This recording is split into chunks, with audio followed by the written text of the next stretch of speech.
Hey guys, tonight we begin not with a philosopher or conqueror, but with something humbler and infinitely stranger. Mushrooms. Fungi that grow in the dark, feed on decay, and somehow convinced humanity they hold the secrets of the universe. From ancient shamans to medieval alchemists, mushrooms have been medicine, food, poison, and occasionally divine customer service.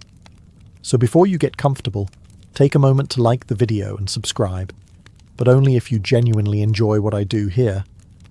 And let me know in the comments where you're tuning in from and what time it is for you.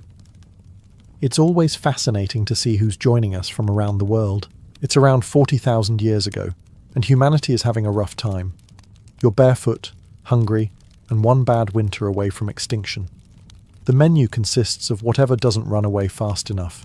Roots, berries, and things that look edible if you squint hard enough. That's when someone spots it. A small, colourful lump growing out of a log. It doesn't move, it doesn't fight back, and it looks intriguing. Someone, probably the bravest idiot in the tribe, decides to eat it. Within an hour, they're either dead, enlightened, or declaring war on the moon. Congratulations! That was humanity's first recorded experiment with mushrooms. Early humans didn't have field guides or fun guy puns. They had trial and error, mostly error. Some mushrooms filled bellies, others filled burial mounds. But every so often, one would send the lucky diner into what scientists today call a hallucinogenic state, and what cavemen probably called talking to the thunder god. Archaeologists have found prehistoric rock art in Spain and Algeria that shows figures dancing beside mushroom shapes. Some say it depicts early shamanic rituals, others say it's just ancient graffiti by someone very, very high. Either way, the evidence is clear. Humans were tripping long before they were writing. Back then, mushrooms weren't recreational. They were mysterious. They appeared overnight, had no roots, and grew from death and decay, literally sprouting out of rot. It's no wonder early people thought they were messages from another world. If you're living in a cave and a glowing fungus shows you cosmic geometry, you don't question it. You start a religion. Some anthropologists even believe that early humans' first taste of spirituality, their first sense of awe, may have come from mushrooms. They didn't build temples or write hymns yet, but they had a forest, a fire, and something that made them stare at the stars like they finally understood the joke. So yes, the first human to use mushrooms probably did it by mistake. But that mistake might have changed everything. The birth of curiosity, art, and delusion in equal measure. Because humanity's oldest story isn't about discovering fire. It's about what happens right after someone says, "What's the worst that could happen?" If before it was about the brave idiot who ate the first mushroom, now it is about what happened after everyone realised the idiot might have actually been onto something. Fast forward a few thousand years, and humans are still mostly naked, afraid, and extremely curious. Somewhere in prehistoric Spain and Algeria, people start painting caves, not just animals and hunts, but tall, dancing figures surrounded by mushrooms. It's either the first art gallery or the first bad trip memorial. Archaeologists call these the Tassili mushroom figures. They think they represent early shamanic rituals, moments where tribes mixed hunger, smoke, and psilocybin into something that felt suspiciously like religion. Because when you've spent your entire life fearing thunder, suddenly seeing the sky melt feels deeply profound. These early mushroom users weren't stoners. They were pioneers of the mind, experimenting without knowing they were experimenting. No safety gear, no water, no sitter, just primal curiosity and a cave full of echoing voices that may or may not have been real. Picture it. The tribe gathers around a fire. The shaman, eyes wide, holds up a handful of mushrooms and says, "Tonight, we meet the ancestors." Everyone cheers. 30 minutes later, they're crawling on the floor trying to talk to a rock.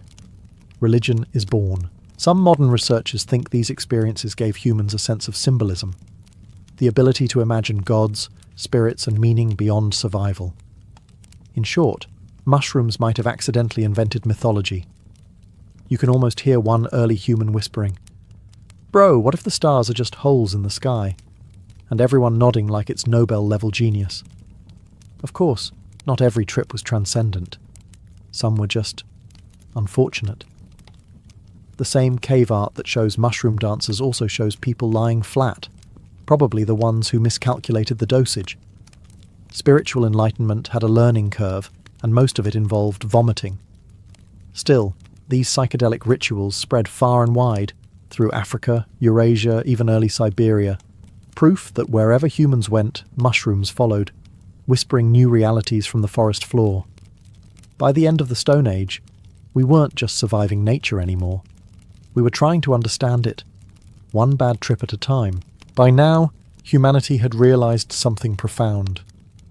Mushrooms didn't just make the world prettier, they made it weirder, and apparently that was good for business if you were a shaman.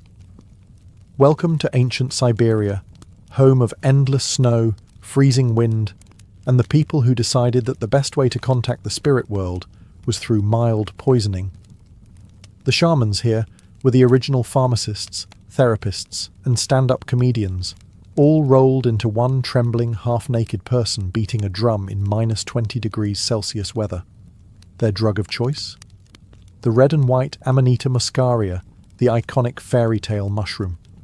Bright, beautiful, and incredibly toxic, basically nature's way of saying, yes, but no.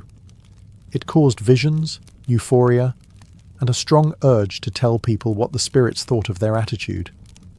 It also caused death, if you weren't careful, which explains why the job had such high turnover. But Siberian shamans were nothing if not resourceful. They noticed that reindeer loved eating these mushrooms, and somehow didn't die. Instead, the animals stumbled around joyfully, probably inventing Christmas in the process. The shamans made the logical leap. If reindeer could handle it, so could they.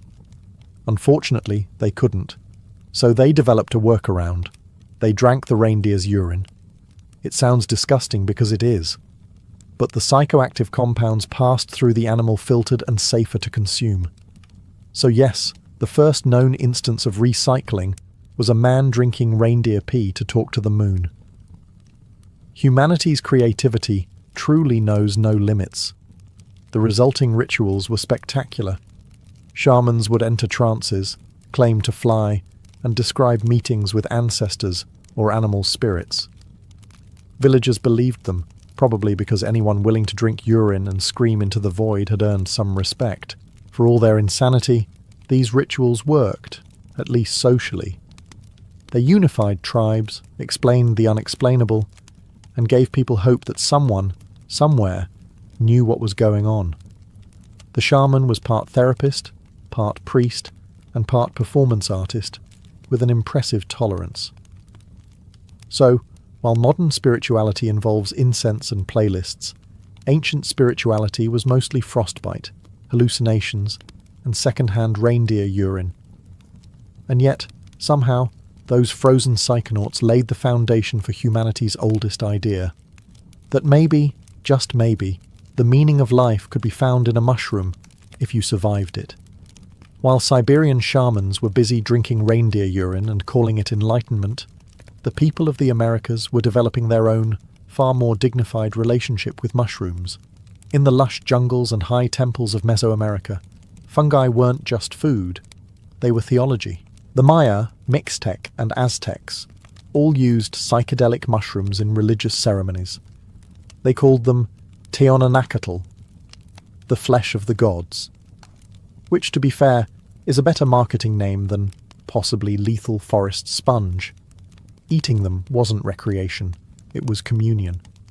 Participants believed the mushrooms allowed them to talk to deities, ancestors, and occasionally themselves. Ceremonies were elaborate affairs. Picture this: incense smoke thick in the air, chanting priests, torches flickering off stone walls, and a plate of mushrooms passed around like the world's most confusing dinner party. Soon, everyone seeing serpents made of light, gods descending from the stars, and probably regretting how many they ate. Spanish missionaries later stumbled upon these rituals and immediately declared them satanic. Because nothing says cultural understanding like showing up to someone's sacred ceremony and calling it demonic.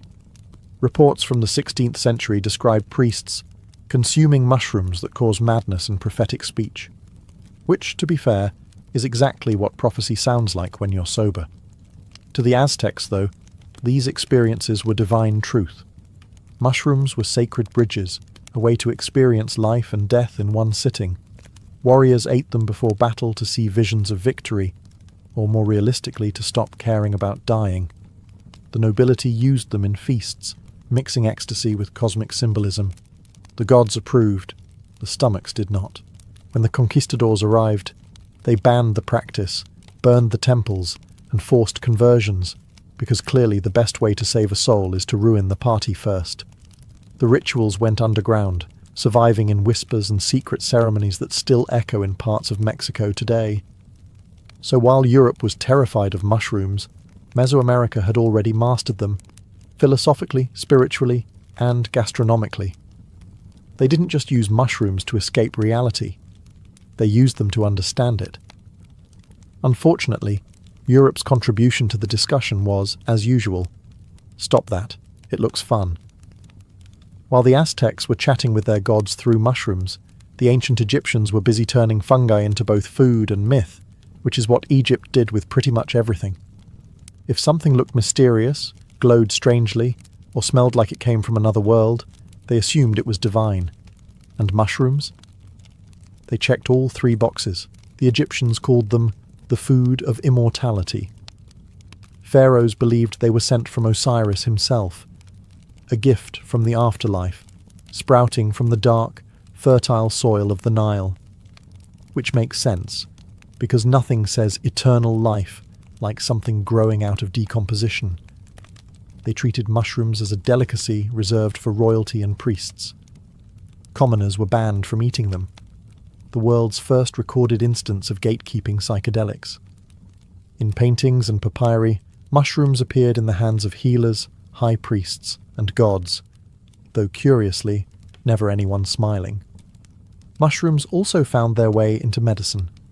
Egyptian physicians crushed them into poultices for inflammation and digestive issues, proving once again that ancient medicine was mostly just rub this on it and pray.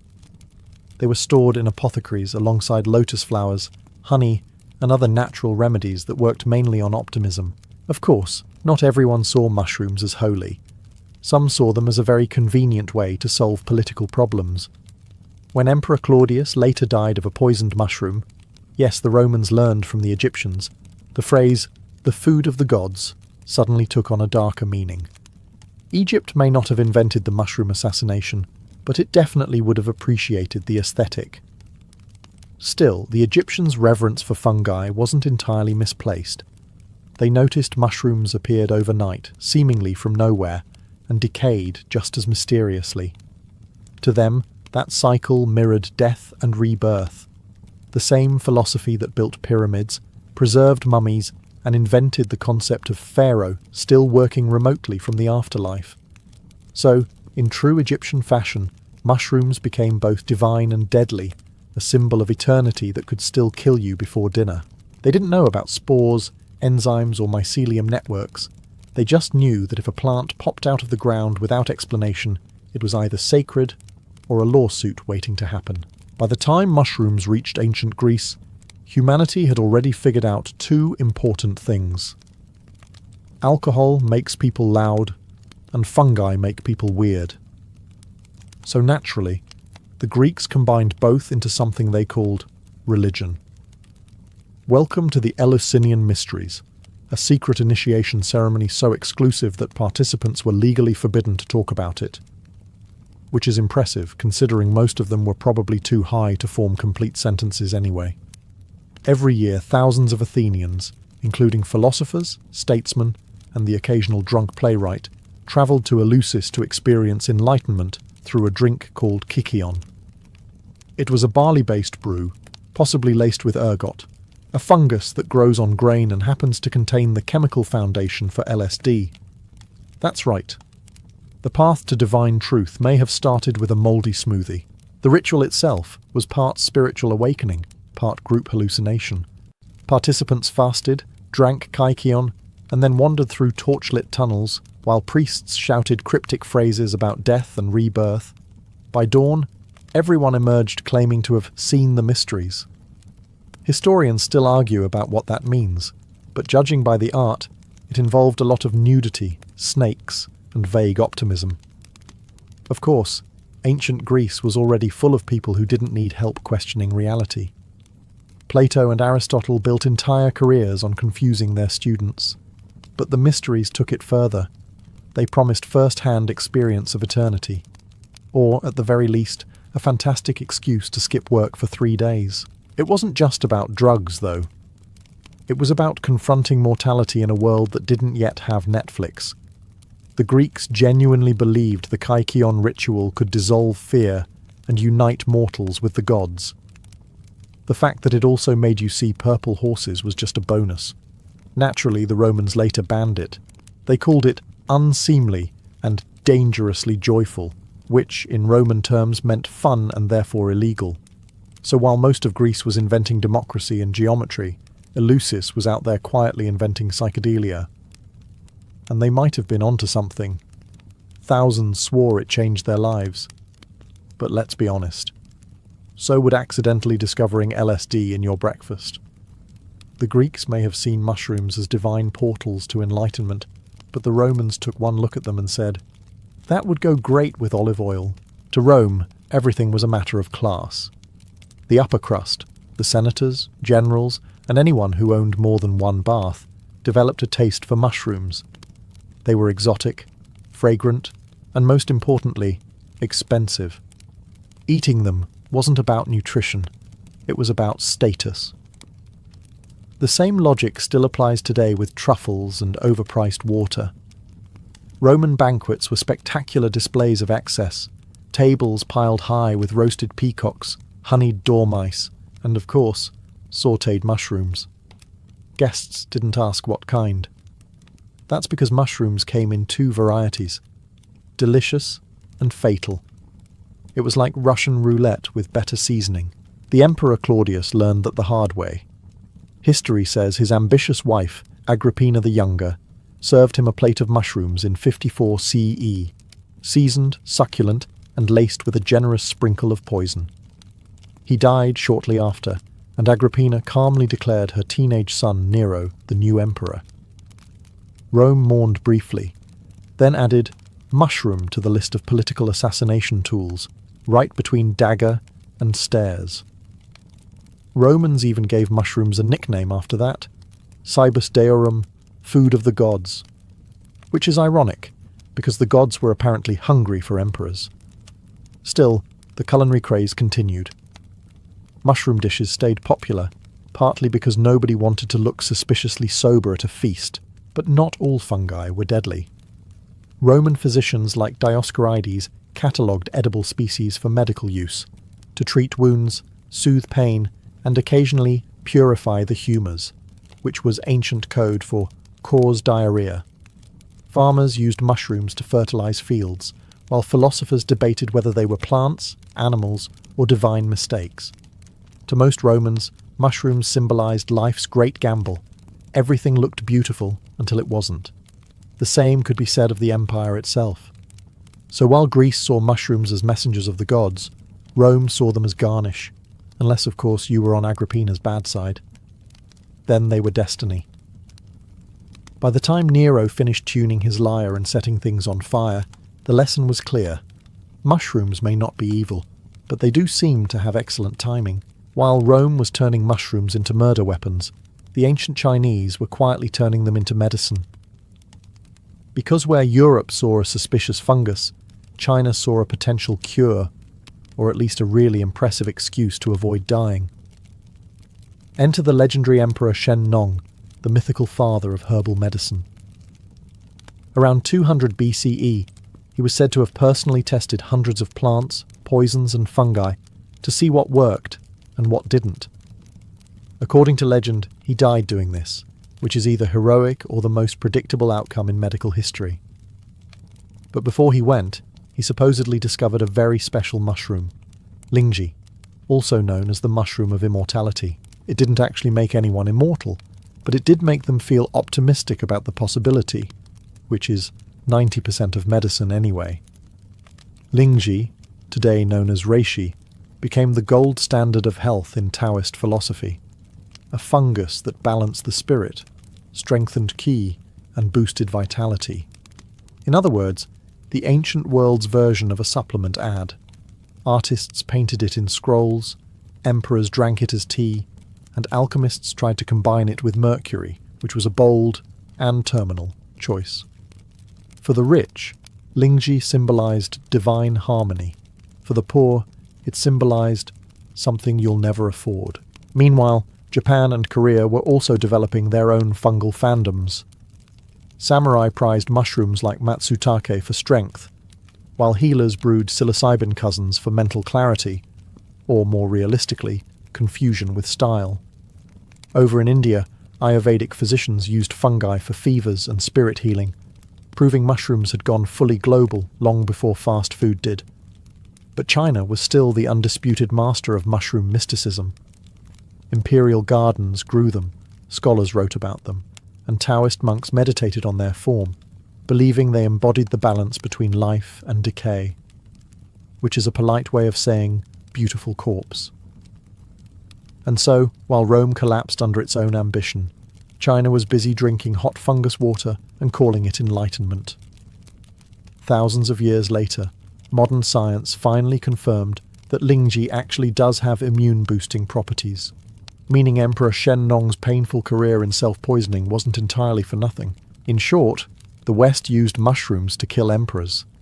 The East used them to become one. As Europe was busy seasoning emperors with poison and China was sipping immortality tea, the Persian world took a more methodical, though equally adventurous, approach to mushrooms.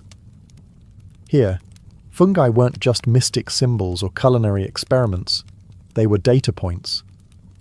The great polymath Avicenna, or Ibn Sina to his friends, assuming he had any who could keep up, documented mushrooms in his canon of medicine around the 11th century.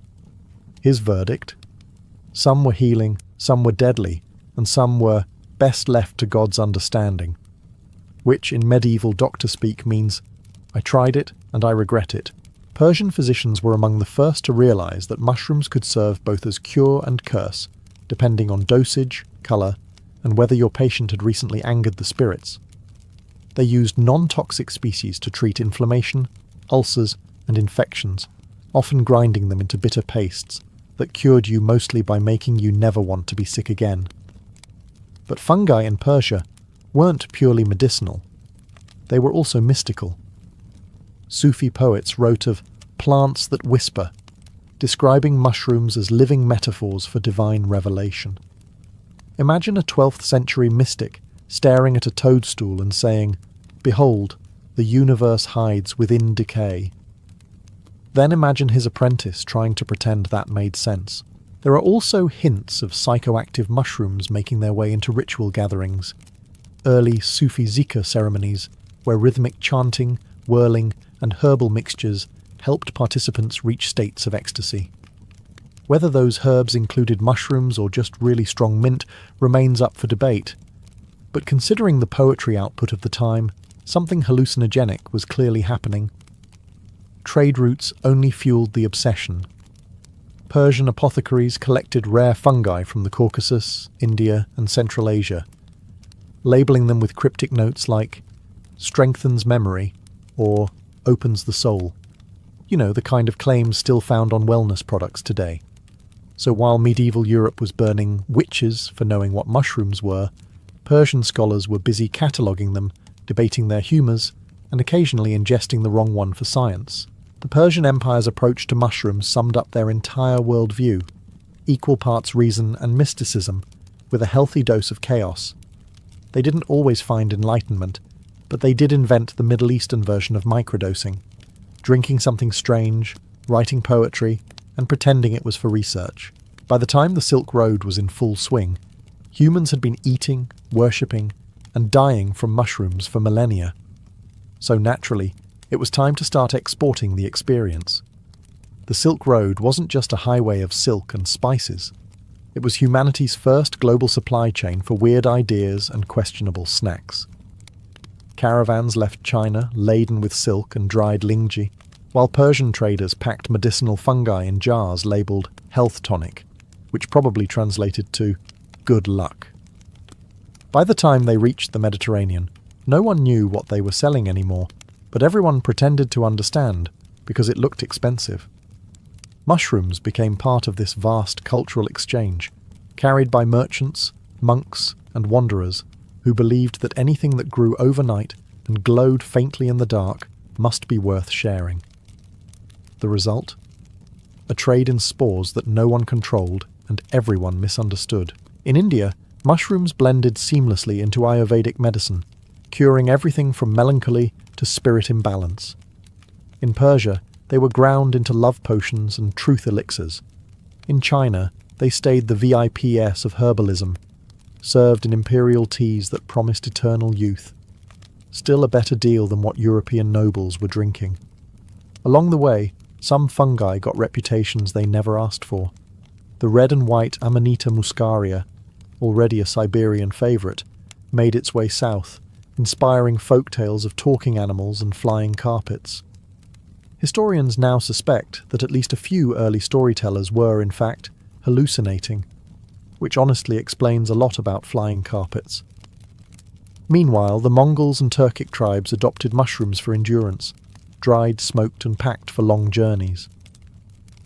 It didn't make them immortal, but it did make charging into battle at -40 degrees seem slightly less terrible. Every civilization added its own twist. Some turned mushrooms into sacred offerings, others turned them into snacks. Some saw them as divine messengers, others as digestive experiments. But across thousands of miles, one truth held firm. No one really knew what mushrooms were, and no one could stop eating them. So, by the time Europe finally rediscovered trade, the East had already been sending out spores of enlightenment for centuries. The Silk Road had officially gone fungal. If globalization had a smell back then, it was spice, sweat, and slightly suspicious mushrooms. By the Middle Ages, Europe had developed a complicated relationship with mushrooms. The kind of relationship where you both love something and suspect it's trying to kill you. The church, as usual, made things more complicated. If it grew in the dark, appeared overnight, or caused laughter, it was probably the devil's work, which, unfortunately, described most mushrooms perfectly, but not everyone got the memo. Deep inside monasteries, monks were quietly turning fungi into both food and medicine. These men were Europe's original scientists, endlessly curious, slightly bored, and desperate to find new things to ferment. They brewed beer, catalogued herbs, and when no one was watching, experimented with mushrooms like medieval Breaking Bad. To a monk in the 12th century, mushrooms were miracles of efficiency. They grew fast, required no ploughing, and didn't complain during prayer. Monasteries cultivated them in damp cellars and behind abbey walls, supposedly for healing purposes. Translation: Brother Matthew had a headache and an appetite for forbidden fungus soup. Some fungi were medicinal. The polyporous species were ground into salves to treat wounds, while others were mixed into tonics for excess melancholy, medieval code for please stop crying during Vespers. And though no one openly admitted it, certain monasteries near the Alps reportedly had a few special mushrooms set aside for spiritual visions. They called it divine contemplation. Everyone else called it tripping in a robe. The irony was thick enough to spread on bread. The church banned hallucinogens as tools of the devil, yet its holiest men were documenting them in illuminated manuscripts with captions like Fungus Mirabilis. It was either theological hypocrisy or really advanced marketing. Meanwhile, peasants continued to forage mushrooms without guilt or permission. For them, it wasn't mysticism. It was dinner. They didn't care if it was sacred or cursed. If it fried well with butter, it was going in the pot. So in an age where laughing too loudly could get you exorcised, mushrooms remained Europe's quiet rebellion, hidden under cassocks, stewing in kitchens, and scribbled into the margins of prayer books. Because even in the age of faith and fire, there were still a few monks who believed enlightenment could be found, not just in scripture, but in a damp cellar with good lighting and questionable hygiene. If monks saw mushrooms as quiet miracles, the church saw them as something far more sinister, tools of witches, demons, and women who asked too many questions. By the 14th century, anything that caused unusual behaviour was considered a pact with the devil. And since mushrooms were famous for causing laughter, confusion, and nudity in fields, they fit the profile perfectly. This was the golden age of paranoia, the era where Europe collectively decided that women with gardens were dangerous. The so-called witches' ointments became the focus of moral panic. They allegedly contained herbs like belladonna, henbane, and yes, Amanita muscaria, the red and white mushroom that could make you believe your broomstick had a flight mode. People claimed witches rubbed these concoctions on their skin to fly to the Sabbath. In reality, they were probably lying naked in a shed, high as the stratosphere, and describing it with a lot of enthusiasm. Meanwhile, ergot fungus, the same grain mould that inspired the Greek kykeon, made surprise comebacks across Europe. Villages struck by ergotism, known as St. Anthony's fire, saw hallucinations, convulsions, and outbreaks of collective madness. To the church, this was proof of demonic activity. To modern medicine, it was proof that rye doesn't age well. Of course, no one knew that at the time. Entire communities blamed local women for the strange behaviour of their neighbours. One man danced naked in the market square, clearly witchcraft. Another saw angels made of bees. Definitely the devil. By the time anyone noticed the bread was glowing, the accused were already tied to a stake. But the association between mushrooms and witchcraft wasn't just fear, it was also fascination. Secretly, European elites were collecting and experimenting with these demonic plants. Physicians and alchemists kept them in their private gardens, labelling them as curiosities. Nothing says hypocrisy like banning something in public and snorting it in private. So while peasants risked burning for eating the wrong stew, scholars were busy tripping for research. The Middle Ages were weird that way. Public repression, private revelation, and a lot of accidental poisonings.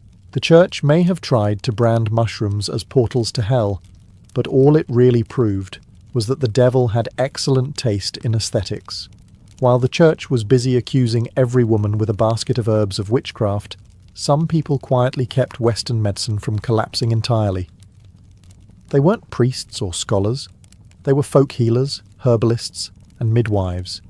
The stubborn few who understood that mushrooms could do more than summon Satan.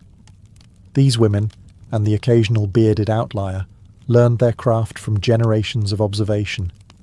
They knew which fungi cured wounds, which reduced fever, and which would send your soul on an unscheduled vacation.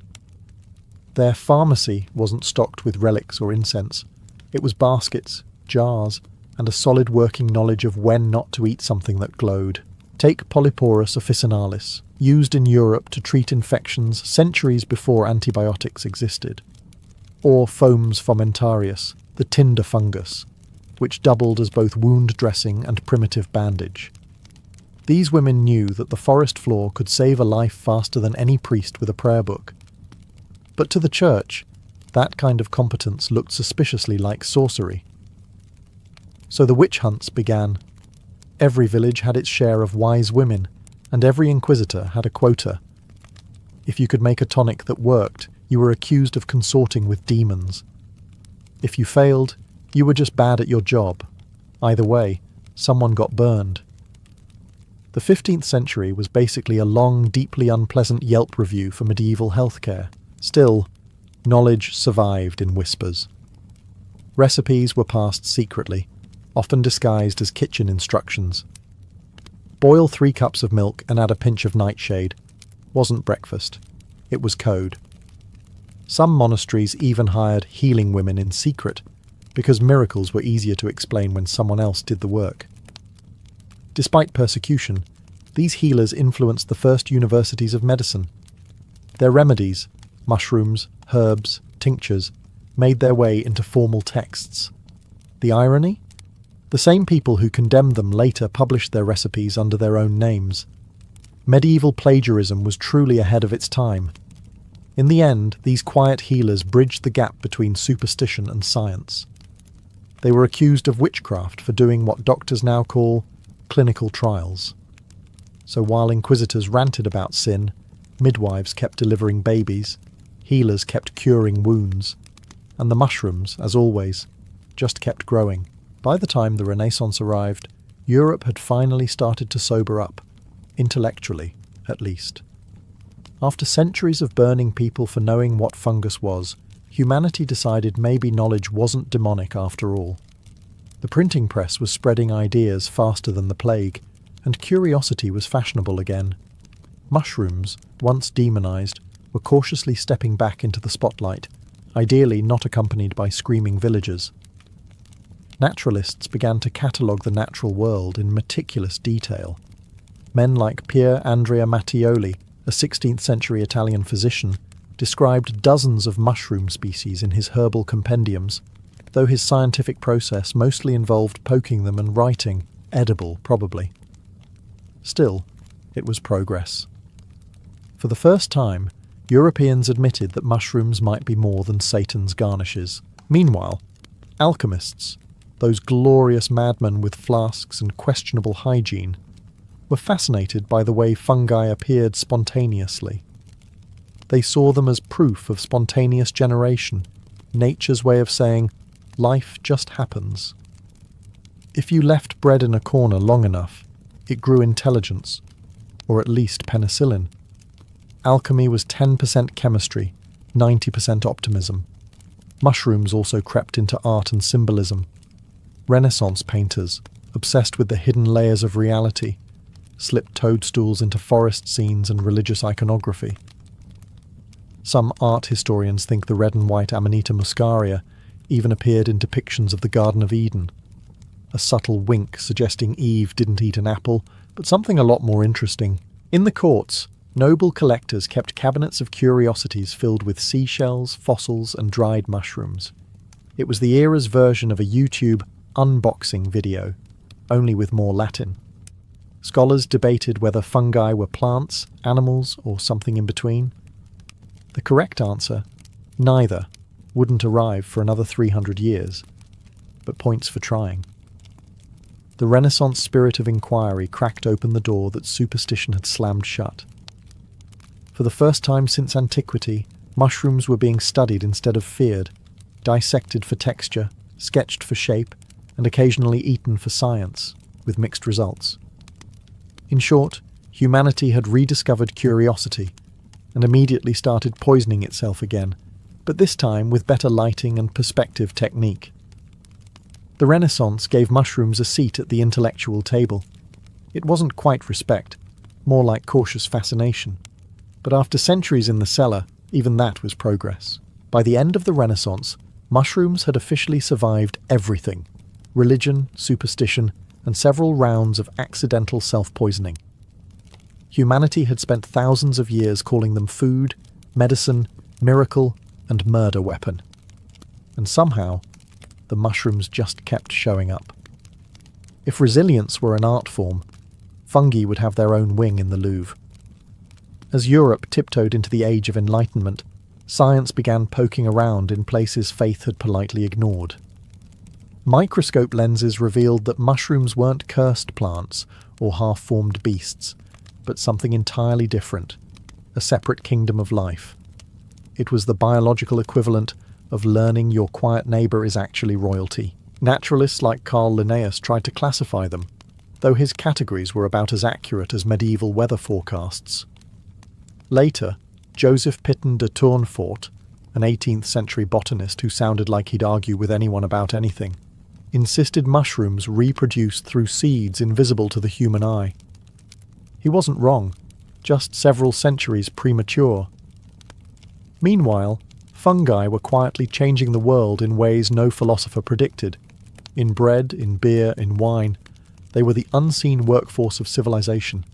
Every monk who brewed ale owed a silent debt to yeast, and every baker to a puff of fungal chemistry. Humanity was basically living off controlled rot. By the 19th century, science had caught up.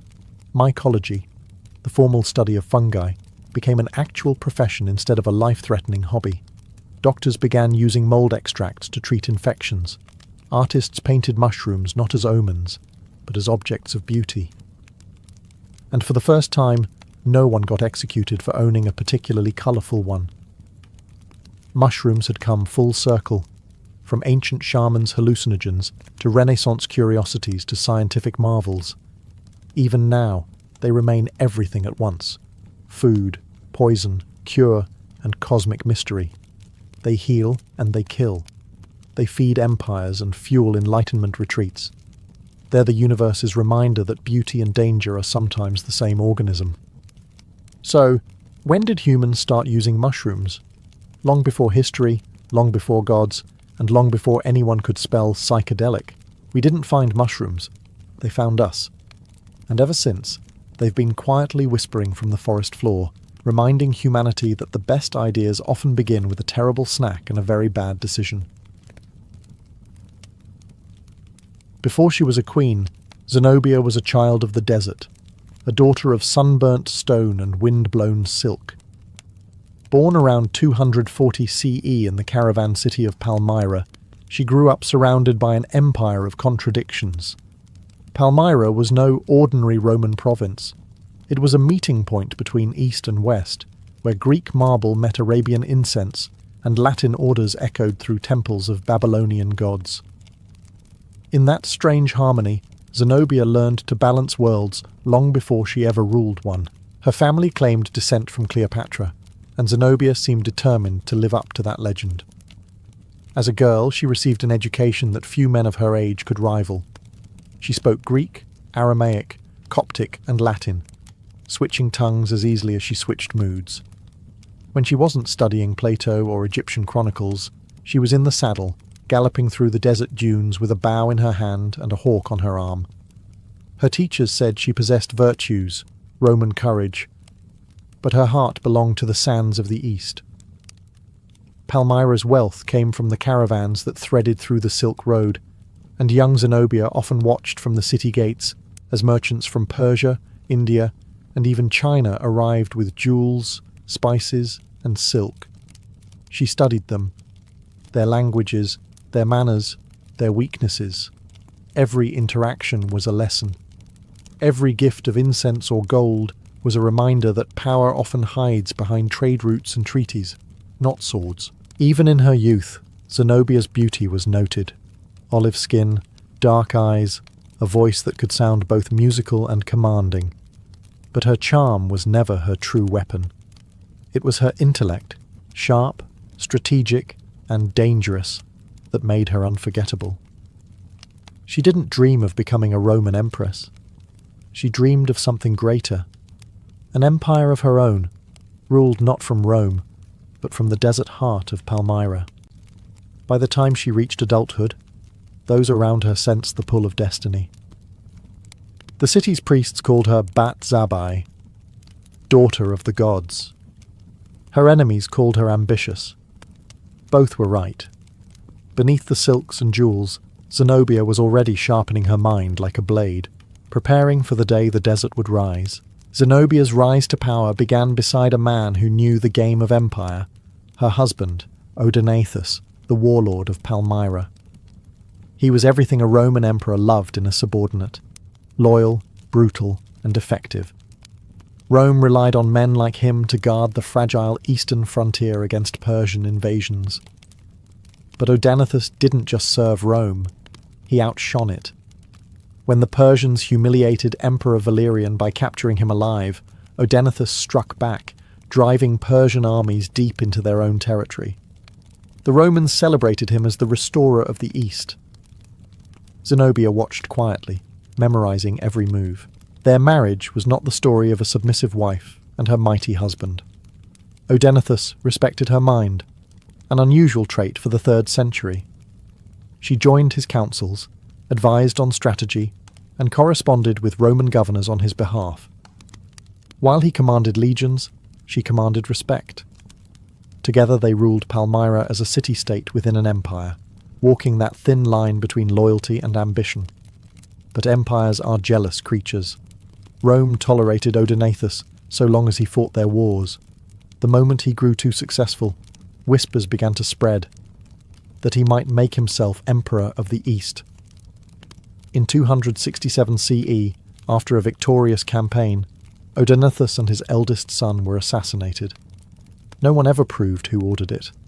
Some say it was a Roman plot, others blame a relative with royal envy. A few even whisper that Zenobia herself had a hand in it, though no evidence survived. What is certain is this: she did not grieve long. The throne of Palmyra passed to her young son, Vaballathus, and Zenobia, as his regent, seized real power. Rome expected a puppet queen. What they got was a strategist wrapped in silk. She put on mourning black, but beneath the veil was iron. She reformed the army, tightened the caravan trade, and secured alliances with desert tribes. Courtiers began to notice that every decision in Palmyra now carried her signature. To the Romans, she sent polite letters affirming loyalty. To her generals, she gave quiet orders to prepare for expansion. The widow of Odenathus was done being second in command. The desert had lost its general, but gained its queen. By the early 270s, Palmyra was no longer just a city of merchants. It was an empire in everything but name. Zenobia ruled from her marble palace like a woman possessed by vision. Her court mixed Greek philosophers, Persian nobles, Arab warriors, and Egyptian priests, a council that mirrored the cultural kaleidoscope of her realm.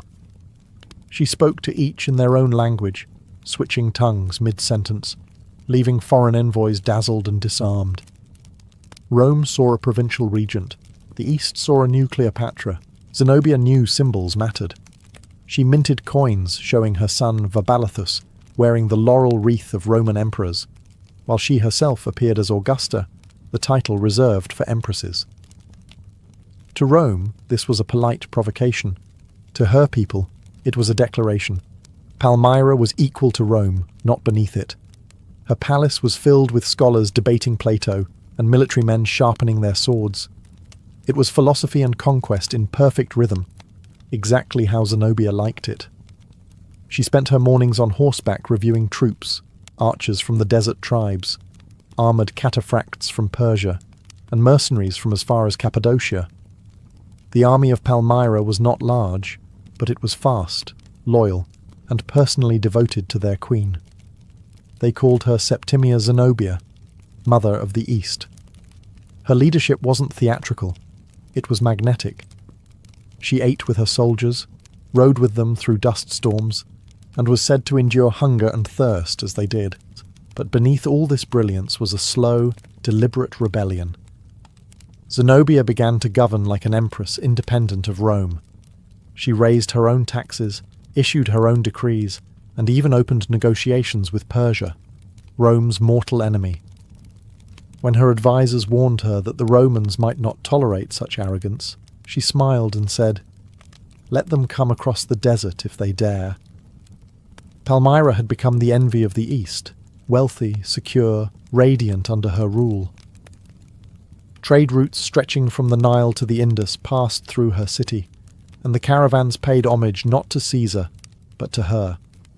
Zenobia was still careful with her words, but her actions had already shouted the truth across continents. A new empire had risen from the sand, and its throne belonged to a woman. By 270 CE, Zenobia's ambitions could no longer be hidden behind diplomacy. The Roman Empire was weak, emperors rose and fell like desert mirages, and Zenobia saw the chaos not as tragedy, but as invitation.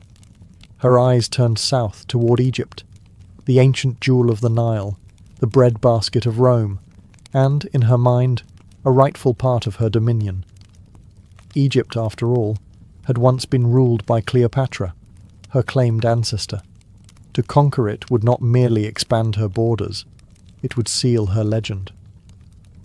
When Roman control in Egypt faltered, Zenobia acted swiftly. She dispatched her general Zabdus with an army of 70,000 archers, cavalry, and seasoned desert fighters. They swept across the Sinai like a sandstorm. The Roman governor of Egypt, Tenagino Probus, tried to resist, but he underestimated the Palmyrene resolve. Within weeks, Alexandria fell. Egypt, the crown of the East, had bent the knee to Zenobia. It was a stunning victory. For the first time in centuries, a woman outside Rome ruled both Syria and Egypt. Merchants in Antioch began to mint coins with her image. Poets compared her to Semiramis and Isis. Her empire now stretched from the Bosporus to the Nile. Palmyra stood as the new capital of the East, a city whose wealth and splendour rivaled Rome itself. Zenobia administered her new province with precision. She secured the grain shipments, reorganized trade, and allowed Egyptian priests to restore their temples, winning the loyalty of both merchants and mystics. To her subjects, she was not a conqueror, but a liberator, promising order in a world where Rome offered only corruption. But with glory came danger. Rome could overlook one rebellious queen on the frontier, but not one who controlled its food supply. The new emperor, Aurelian, was a soldier of iron discipline, not the type to tolerate independence. He began preparing his legions for a campaign unlike any other, not against barbarians, but against a cultured, cunning woman who dared to call herself his equal. For now, Zenobia basked in triumph. She had conquered Egypt, defied Rome, and written her name into the desert's wind. Yet even she knew, the higher one climbs the dunes, the harder the fall when the storm comes. With Egypt under her rule, Zenobia's empire gleamed like a mirage turned real. From her throne in Palmyra, she ruled lands that stretched from the Black Sea to the Red Sea, from the Nile to the Euphrates. Her banners fluttered over cities once loyal to Rome: Antioch, Emesa, Damascus. The trade routes that had once filled Rome's coffers now filled hers. For a brief, dazzling moment, the East was hers alone. She governed with the precision of a Roman and the flair of an Eastern monarch. Her court became a magnet for scholars, poets, and philosophers. Cassius Longinus, a Greek intellectual famed for his work on the sublime, served as her chief advisor. He called her a ruler fit for history's envy. Under her command, Palmyra blossomed into a cultural capital, its columns rising like golden ribs against the desert sky, its markets buzzing with traders from India, Persia, and Arabia. Zenobia herself was a paradox. She dressed like a Roman empress but ruled like a pharaoh. She read Homer in Greek but offered sacrifices to Syrian gods. She could recite Virgil at dinner and issue death sentences before dessert. Her courtiers adored her soldiers feared her, and her enemies. Well, they couldn't quite decide whether to bow or to run. But Rome was watching. Emperor Aurelian had crushed rebellions in the west and restored discipline to the legions. He heard reports of Zenobia styling herself Augusta, placing her face beside his on coins, and daring to call her son Emperor of the East. To a Roman general, that wasn't ambition, that was treason. Still, Zenobia held her ground. She knew the sands of the East better than any Roman. She reinforced city walls, stockpiled grain, and secured alliances with nomadic tribes. To her people she promised freedom from Rome's corruption. To her enemies she promised swift punishment. She was no longer the regent queen of Palmyra. She was the sovereign of an empire. Her rule was a balancing act of intellect and audacity, of silk and steel. Yet beneath the splendour of her desert court, tension coiled like a serpent. Rome would not stay quiet forever, and Zenobia's empire, however glorious, rested on the shifting sands of destiny. By 271 CE, the mirage of peace began to waver. Zenobia's empire stood radiant, but the desert winds carried whispers. Rome was stirring. Emperor Aurelian, a man of relentless will, had already restored discipline to a broken empire. He crushed revolts in Gaul and Dalmatia, reunited lost provinces, and reforged the Roman machine into something fearsome again. He called himself Restitutor Orbis, restorer of the world, and restoring the world meant reclaiming the East from its rebel queen. Zenobia knew this day would come. She had fortified Palmyra and placed garrisons across Syria and Egypt, turning the desert into a labyrinth of defence. Her generals, Zabdas and Zabai, commanded loyal troops trained to fight with speed and cunning. Yet, she also understood the magnitude of her challenge. Rome had legions, siege engines, and a reputation that made entire nations tremble. She had courage, gold, and the faith of her people. While Rome marched, Zenobia played her last diplomatic cards. She sent envoys to Persia, hoping for an alliance against their mutual foe. She reached out to Arabia and Armenia, promising trade and protection. But kings are cowards when Rome is strong, and her pleas found little echo. She stood alone beneath the desert sun, ruler of an empire admired, but not defended by its neighbours. Aurelian moved east with terrifying speed. City after city surrendered without a fight, preferring Roman mercy to Palmyrene wrath. When Antioch fell, Zenobia realized this was no border skirmish. It was an existential war. Still, she refused to flee. She ordered her armies to regroup and confront Aurelian's forces at Imae. The queen herself rode among the troops, wearing armour of gold and bronze, her black hair bound like a warrior's crown. To the soldiers, she was not merely a ruler.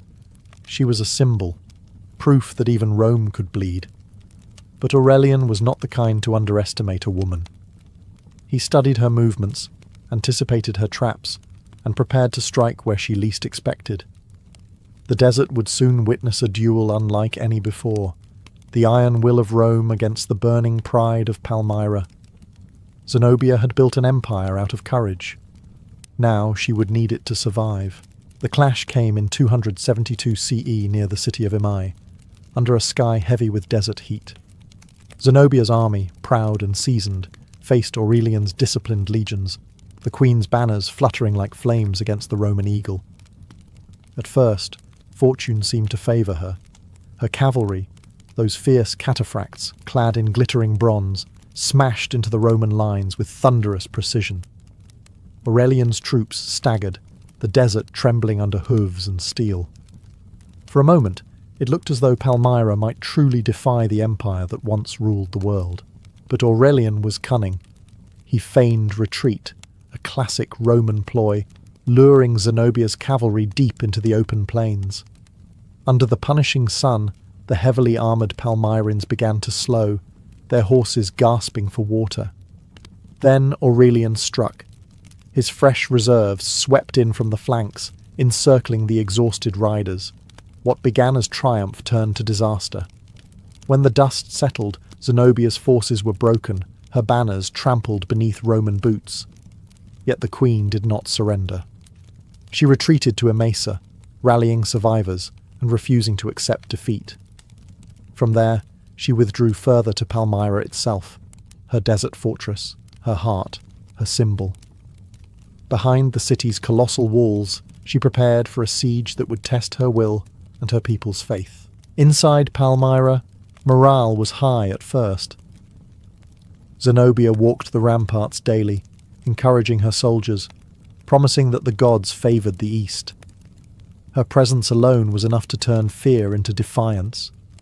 Chroniclers say she appeared with the courage of a man and the grace of a goddess. But beyond those walls, the horizon burned. Aurelian's legions surrounded the city, cutting off supplies, water, and trade. The desert that had once been her greatest ally now became her prison. Weeks stretched into months. Starvation and thirst gnawed at Palmyra's resolve. Still, Zenobia would not yield. "Better to die as a queen than live as a slave," she declared. Her generals whispered of one last escape, across the Euphrates, to the Persians. And as night fell over the crumbling city, Zenobia made her choice. She would not await capture behind stone walls. The Queen of the East would ride once more into the darkness, chasing the last hope left to her empire. Under the cover of night, Zenobia slipped out of Palmyra on a swift camel, her jewels hidden beneath coarse desert robes. With a small escort, she rode east toward the Euphrates, hoping to cross into Persian lands before Aurelian could close the net. The desert wind howled around her like a chorus of ghosts, soldiers, lovers, and merchants who had once called her queen. Each mile she rode was a gamble, each breath a prayer. If she could reach Persia, she might rally allies and return in glory. But fate, like the desert, is merciless. Aurelian's scouts were faster. As dawn broke, they spotted her party near the river. Roman cavalry thundered across the plain, the sun glinting off their armour like blades of light. Zenobia urged her camel forward, desperate to reach the opposite bank, but exhaustion betrayed her. Her mount faltered in the shallows, and Roman hands seized her reins. The warrior queen of Palmyra, the woman who had defied Rome itself, was taken alive. When the news reached Palmyra, the city's spirit broke. Her generals surrendered, her troops laid down their arms, and the gates were opened to Aurelian. The conqueror entered not as a destroyer, but as a grim victor. He admired Zenobia, respected her courage, even as he paraded her defeat. "You dared much," he reportedly told her, "and for that, history will remember you." In chains of gold, Zenobia was brought before him. Even in captivity, she refused to grovel. Her voice, calm and proud, cut through the Roman tent like a dagger. "I fought," she said, "for my people's freedom. Would you have done less?" Aurelian did not answer. He did not need to. Victory already had. Palmyra was punished, but not erased. Its temples were looted, its treasury seized, yet its memory endured. Zenobia, once a ruler of half the East, was led away to Rome, where her final chapter would unfold in spectacle and silence. As the desert winds swept through her fallen city, they carried whispers of her defiance, a queen who rose higher than any dared to dream, and fell not from weakness, but from daring too greatly. The empire had reclaimed its lands, but the legend of Zenobia had already conquered time itself. When Zenobia arrived in Rome, she was no longer a queen but a captive, yet even in chains, she turned heads. Crowds lined the streets to see the woman who had dared to rival the Caesars. On that day of Aurelian's triumph, the city erupted in celebration. Elephants, gold, exotic prisoners, and, at the heart of it all, Zenobia, bound in golden chains, so heavy she could scarcely walk. The Romans expected humiliation, but what they saw was majesty. Her eyes did not lower, her gait did not falter. She walked through the jeering masses with the poise of a monarch returning from victory, not ruin. Aurelian, ever pragmatic, understood the value of spectacle. Executing her would make her a martyr. Parading her would make her a symbol. So he spared her life. According to Roman accounts, he granted her a villa in Tibur, modern Tivoli, where she lived out her remaining years in comfort, surrounded by gardens and philosophy. Some say she married a Roman senator and became a respected matron. Others believe she spent her days quietly teaching her children, reminding them of the city once called Palmyra, the bride of the desert. History, as always, refuses to confirm which version is true. But what survived, and still burns, is her legend. To her enemies, she was a rebel who defied the empire.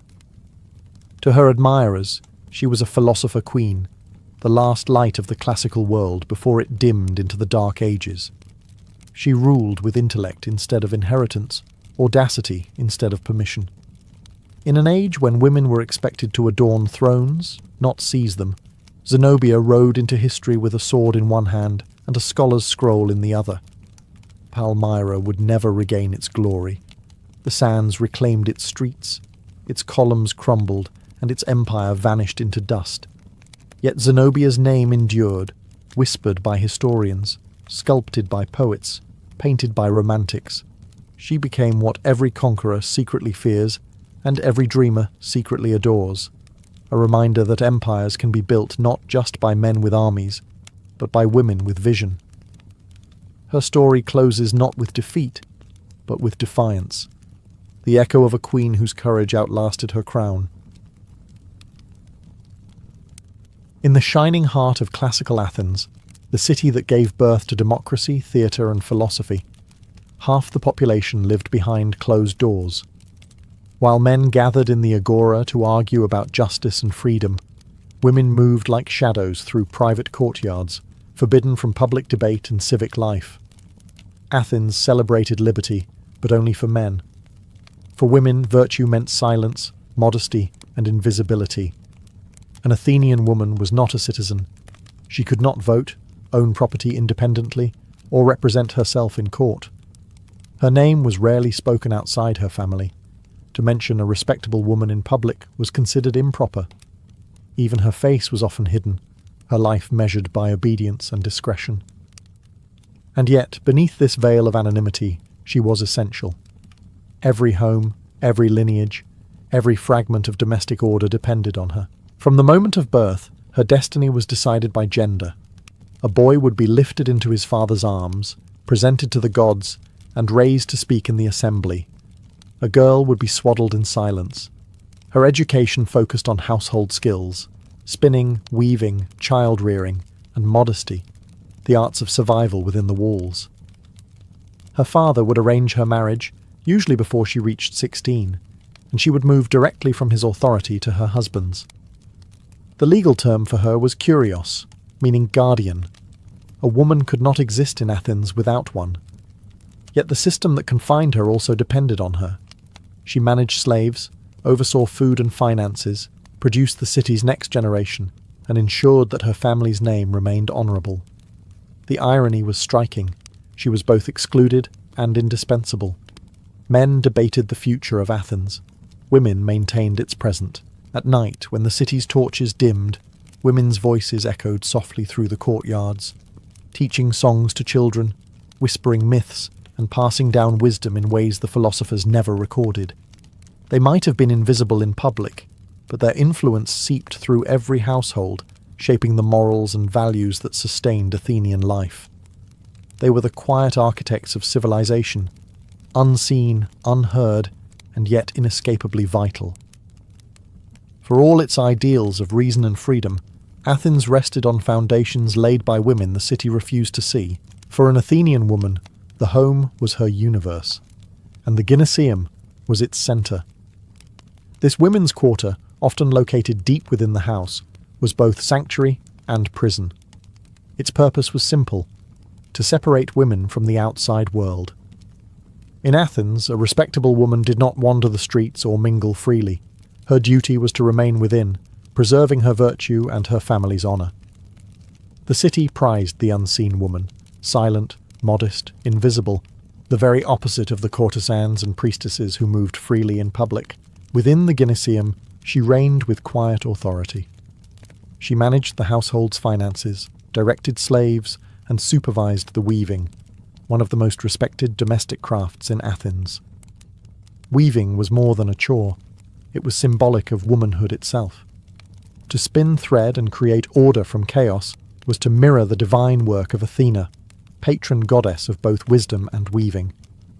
Through this skill, women connected their domestic labour to something sacred. But this realm of order was also isolation. The only regular visitors a woman might see were family members and servants. Festivals provided rare moments of escape, like the Thesmophoria, a women's only celebration of fertility held in honour of Demeter. For 3 days each year, wives gathered outside the home, laughing, feasting, and performing secret rites far from male eyes. It was both religious devotion and rebellion, a brief taste of freedom before returning to confinement. Marriage cemented her enclosure. Once a bride entered her husband's home, she became mistress of the oikos, or household, but her power ended at the threshold. If she stepped beyond it without permission, tongues would wag, and her reputation could crumble. Even when her husband entertained guests, she was expected to stay out of sight, to be heard through servants, not through her own words. Yet inside those walls, she ruled with discipline and skill. She planned meals, ensured that slaves worked efficiently, and maintained the family's wealth. Every thread woven, every coin saved, every child raised bore her unseen influence. To the world, she was confined. Within her household, she was sovereign. The Gymnasium was her cage, but also her kingdom. In Athens, marriage was not a matter of love. It was an alliance, a transaction designed to preserve family honour and ensure legitimate heirs. A young woman, often no more than 14 or 15, was given by her father to a husband twice her age. The man's role was to provide protection and lineage. The woman's was to bear children and maintain the home. Romantic affection, if it existed at all, was a luxury reserved for poets. In the real world, marriage was an exchange of property, a dowry for respectability, fertility for social stability. The dowry, negotiated between families, was a woman's silent companion. It was her contribution to the union, but also her tether. Should the marriage dissolve, the husband was legally bound to return it, not out of generosity, but to prevent dishonour to her father's household. In Athens, reputation was currency, and a woman's behaviour reflected directly upon the men who owned her, father, husband, and sons. A single scandal could stain generations. The Athenian wife was expected to be loyal, modest, and discreet. Her public absence was her virtue, her chastity, her value. Her husband, meanwhile, was under no such restraint. He could entertain courtesans, visit hetairai, educated companions, and attend symposia filled with music, wine, and flirtation.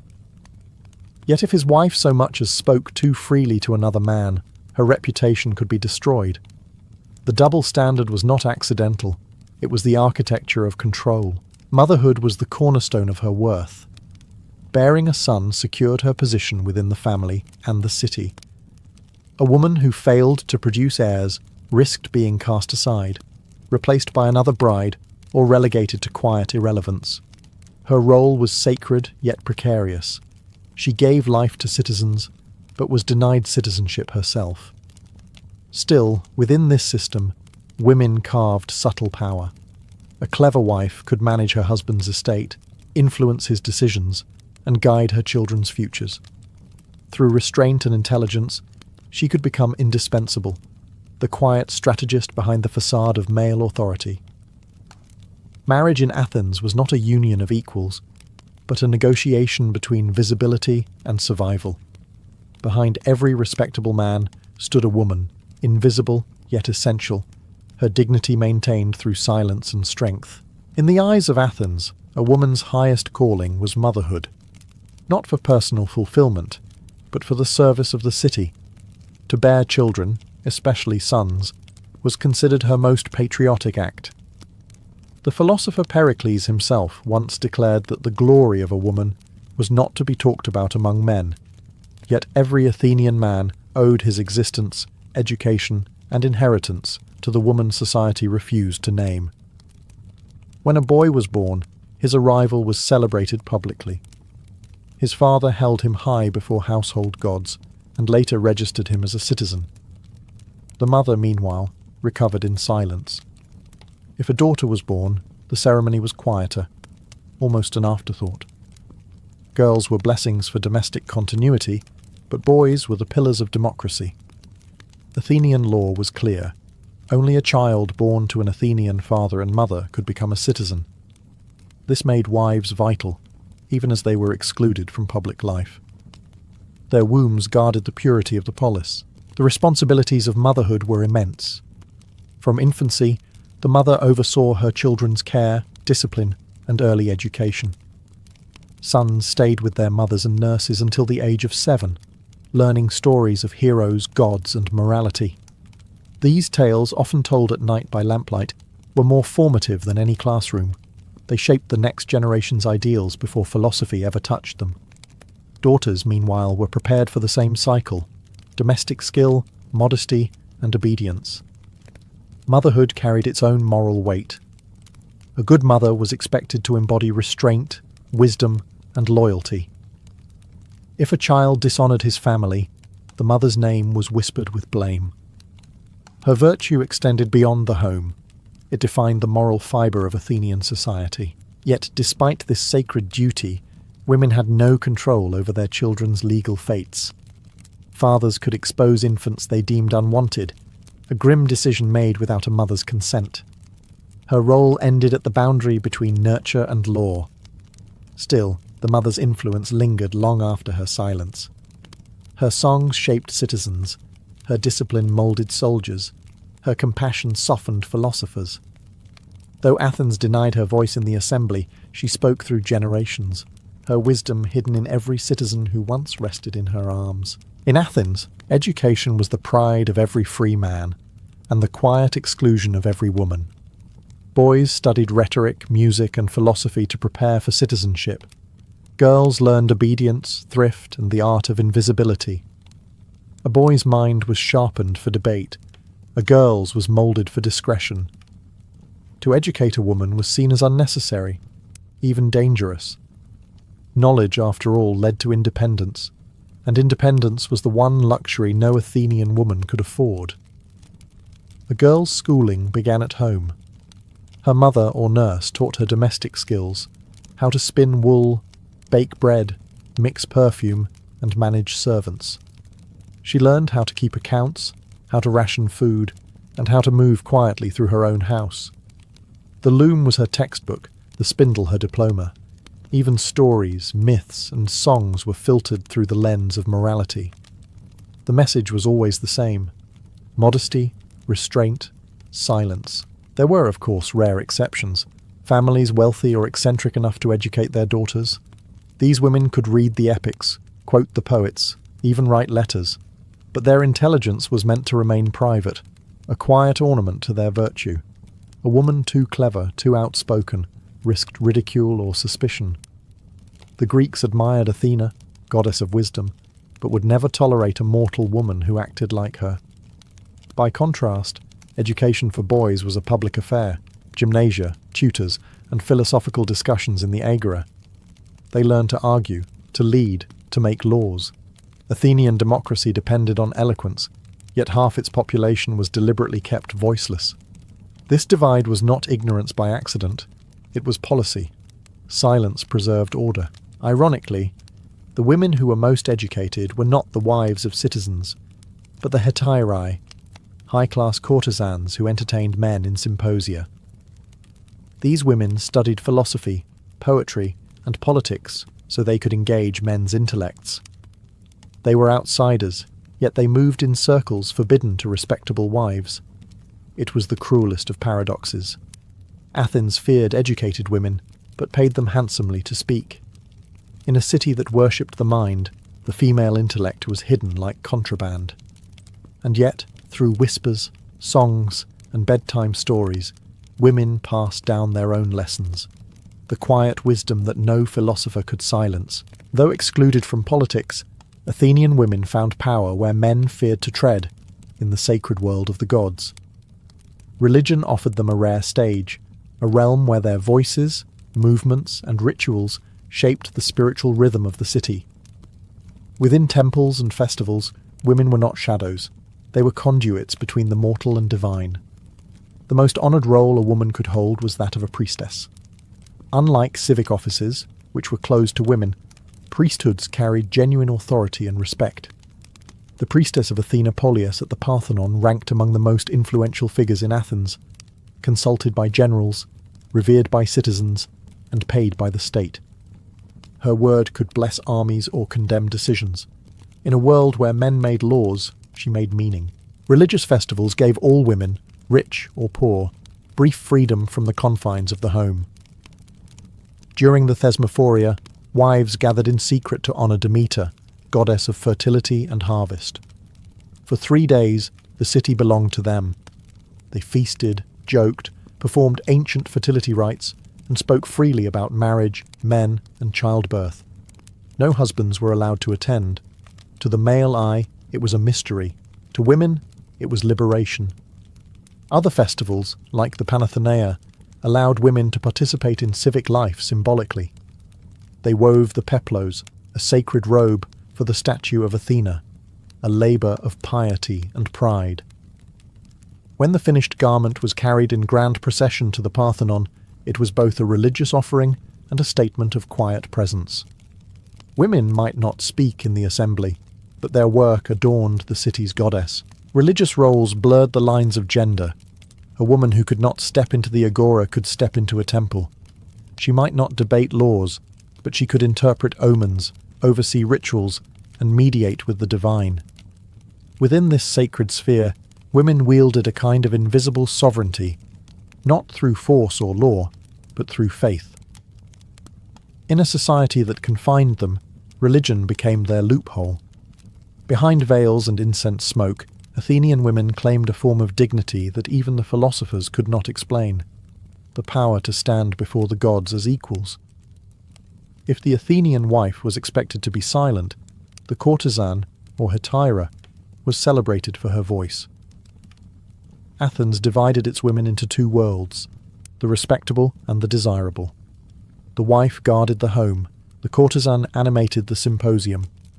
One was expected to embody virtue, the other intellect. And yet, both roles revealed the same truth, that a woman's value was always measured through the lens of men. Respectable wives lived behind the walls of the oikos, managing servants and raising children, rarely seen by anyone but family. The hetairae, by contrast, were educated, witty, and politically aware. They attended feasts, discussed philosophy with poets and generals, and even influenced decisions whispered over wine. Men who silenced their wives in daylight eagerly sought conversation with hetairae after sunset. It was hypocrisy dressed as culture. Among these women, figures like Aspasia of Miletus became legendary.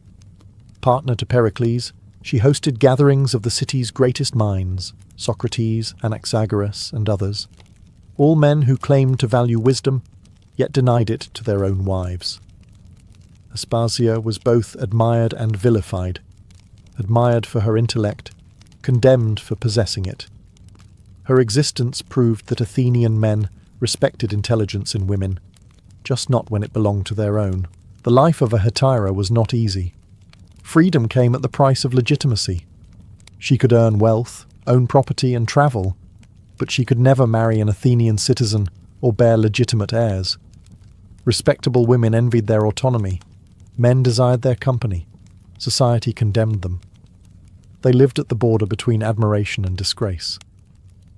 The contrast between wife and courtesan revealed Athens' great paradox.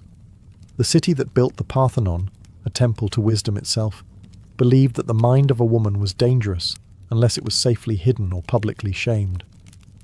The wife existed to protect lineage, the courtesan to entertain intellect. Both served the polis, though in opposite ways. Behind closed doors or beside silver goblets, women shaped Athens more deeply than its laws admitted. One governed the household, the other governed conversation. Between them, they embodied the city's divided soul: reason and restraint, love and control, intellect and invisibility. The laws of Athens were written by men, for men, and against women who stepped beyond their prescribed boundaries. An Athenian woman could not represent herself in court. She was legally invisible, a possession transferred from her father to her husband. Her Kyrios, her legal guardian, spoke on her behalf, made contracts in her name, and even decided her fate.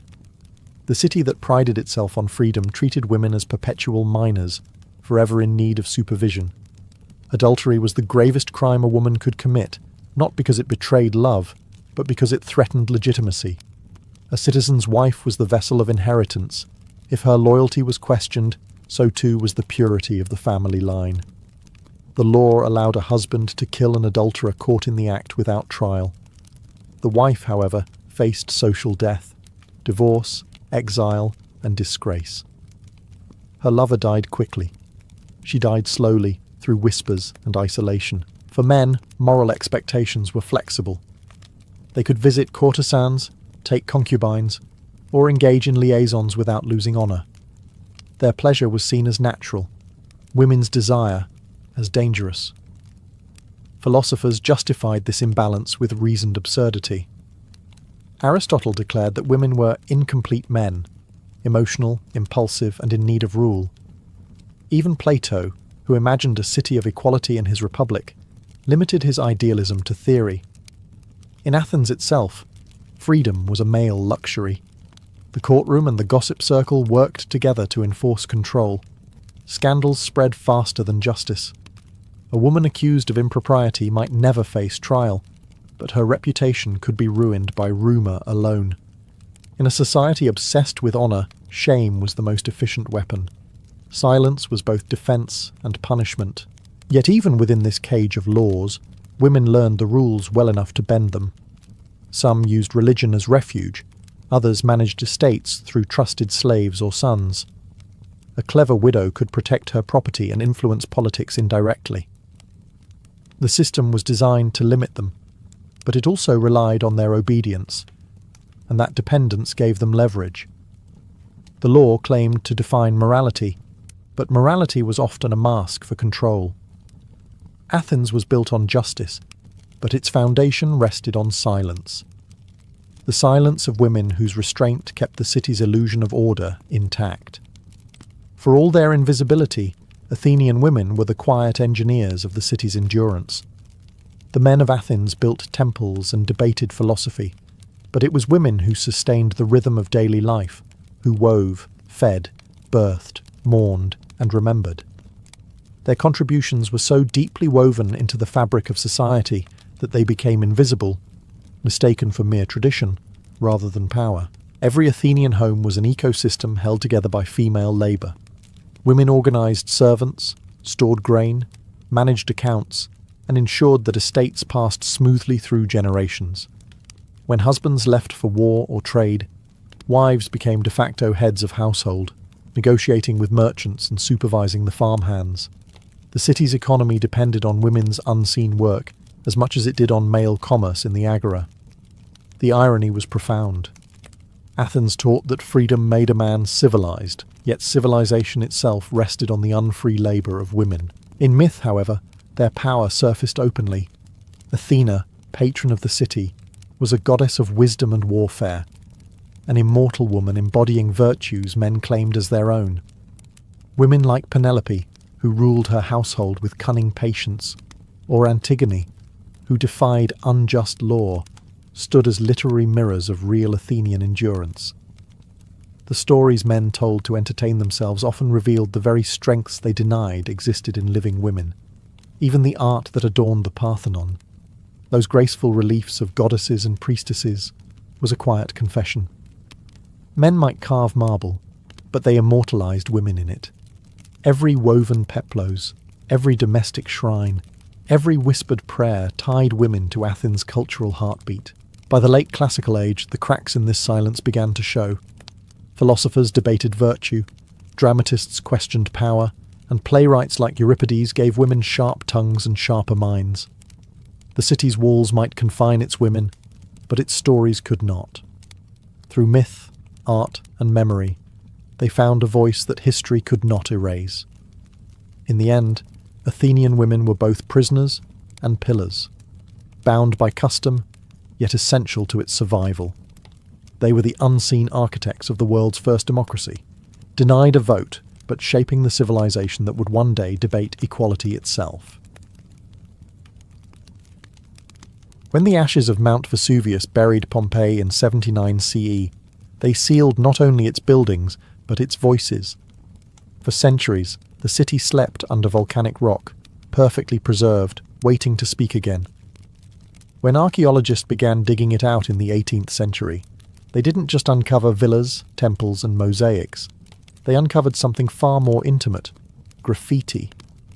Thousands of casual inscriptions scrawled across the city's walls in charcoal, paint, or even carved with a nail.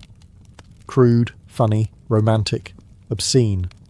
These scribbles were the raw thoughts of everyday Romans, frozen in stone. Unlike the grand Latin of Cicero or Virgil, Pompeii's graffiti belonged to ordinary citizens: merchants, lovers, drunkards, slaves, and soldiers. Some were barely literate, others surprisingly poetic. You can almost hear their voices, centuries later. One man wrote, "Successus loves Iris, but she doesn't care for him. Too bad." Another declared, "Gaius was here." It's the same impulse that drives people to carve initials into park benches or comment online. The need to say, "I existed." The walls of Pompeii became a kind of public diary. There were love confessions, political endorsements, and petty insults. "If anyone doesn't believe in Venus, they should look at my girlfriend," one proud lover bragged. In a public bath, someone scrawled, "Secundus defecated here. Badly." On another wall, "Oh walls, you've endured so many insipid scribblings. I'm amazed you haven't collapsed." The irony would have made any modern graffiti artist proud. This wasn't vandalism in the modern sense. It was participation. In a city without paper, walls were fair game. They spoke for the people who had no monuments, for the slave who couldn't write a will, for the soldier far from home, for the prostitute, the gambler, and the baker. The wall was the one place they could shout their truth. Today, these scratched messages make Pompeii feel startlingly alive. Through them, we don't just see Rome's grandeur, we hear its laughter, jealousy, boredom, and loneliness. Each message, no matter how crude, bridges 2,000 years of silence. It's as if the dead city itself is whispering, "We lived, we joked, we loved, we were just like you." Pompeii's walls were a blank canvas for its rowdy citizens, and nowhere was the ink wetter than in its bars, bathhouses, and brothels. Romans didn't write graffiti in libraries or temples. They wrote it where the wine flowed, the gossip spread, and inhibitions dissolved. These were places of laughter and indulgence, where a man could flirt, boast, or vent without consequence. Or so he thought. 2,000 years later, we're still reading his drunken thoughts. In one tavern, someone scrawled, "I came here, I drank, I messed up." Another, probably the same night, added, "Whoever loves, let them flourish. Whoever doesn't, let them perish. And if anyone stops me, may he burst even in a city filled with tragedy. The humour of its people still lingers like the smell of old wine." Pompeii was loud, and its graffiti makes sure we hear it. Bars were the ancient Roman equivalent of Twitter, quick thoughts written for strangers. Some inscriptions are no longer than a single insult. Apollinaris is a thief. Others are declarations of ego. Celadus, the Thracian gladiator, makes the girls moan. Pompeii's walls didn't just serve as entertainment. They were reputation boards. To be named on a wall could be an act of love, revenge, or pure chaos. In the city's bathhouses, where the wealthy and poor alike mingled naked under hot steam, graffiti took on a new tone, playful, competitive, and occasionally anatomical. One bather carved, "I don't want to leave. The heat feels like Venus herself." Another wrote the less poetic, "I scratched my back and now I feel divine." These weren't polished lines from poets. They were the casual remarks of people living vividly in the moment. And then there were the brothels, the most famous walls of all. The erotic frescoes inside the Lupanar, Pompeii's main brothel, were matched by graffiti ranging from cheeky reviews to explicit advertisements. "Restituta," one client wrote, "was here with her friend. She's worth every coin together." These walls form an unfiltered record of Pompeian nightlife. Loud, unashamed, and utterly human. The Romans may have worshipped marble gods, but when they picked up a piece of charcoal, they worshipped something else entirely: honesty. If there's one thing Roman graffiti proves, it's that love, in all its messy, hormonal, and ridiculous forms, hasn't changed in 2,000 years. The walls of Pompeii were covered with declarations of passion, heartbreak, and lust, written by people who clearly didn't believe in keeping emotions private. Love wasn't whispered, it was carved. On one wall, a man confessed, "Successus loves Iris. She doesn't return his affection. Oh, how he weeps." Another scribbled, "I love the girl who scratches her head. She makes me burn." One particularly dramatic soul etched, "If you're in love and don't suffer, you're not doing it right." These weren't poets or philosophers, just ordinary people, aching in the same way every generation does. Some graffiti reads like breakup notes. "Goodbye, my love. You were sweet, but the baker's daughter is sweeter." Others resemble jealous text messages. "Whoever sleeps with my girlfriend will pay." Pompeii was a small city, roughly 11,000 residents, and the walls made gossip immortal. Imagine being dumped publicly in Latin for all eternity, but not every inscription was tender. Pompeii's lovers could also be crude. In brothels, graffiti blurred the line between affection and advertisement. "Attis is the best," reads one, followed by a price. Another boasts, "I had many women here and none like Fortunata." The Romans didn't separate love from lust. They celebrated both with equal enthusiasm. Women too left their mark, though less often. One carving, signed by a woman named Floronia, declares boldly, "Greetings to all lovers." Another reads simply, "Metha, drunk again." These rare female voices feel defiant, reclaiming the wall from the constant chatter of men. What's striking is the honesty. There's no censorship, no attempt to sound noble. Love in these inscriptions isn't idealized like in Roman poetry. It's sweaty, jealous, impulsive, and funny. The kind that happens after too much wine or during a stolen moment in a public bath. Through these scrawled hearts and curses, Pompeii reminds us that human emotion has always been loud, chaotic, and painfully sincere. The same hearts that once beat beneath togas now speak to us through stone, still laughing, still longing, still confessing to the walls. Not all graffiti in Pompeii was about love or lust. Some of it was pure politics. The walls doubled as campaign posters, public debates, and personal attacks. Before newspapers or social media, citizens used stone as their comment section. And just like today, it was loud, biased, and occasionally unhinged. During elections, Pompeii's walls were plastered, literally, with endorsements. Professional painters called scriptores were hired to write campaign ads in bold red letters. "Vote for Lucius Papidius Sabinus. He's honest and loves the people." Another reads, "The fruit sellers support Marcus Hulconius Priscus for aedile." Every profession had a favourite candidate. Bakers, mule drivers, even barmaids. Some inscriptions were obviously written by the same hand, suggesting that candidates commissioned graffiti teams, ancient spin doctors at work. But not all political messages were polite. Pompeians loved satire. One wall warns, "The idle vote for Vatia." Another sneers, "If you're looking for corruption, vote for Papidius." Politics, it seems, was always a performance, and the audience always cynical. Even in a city without freedom of speech as we know it, citizens found ways to mock authority. Occasionally, graffiti turned personal.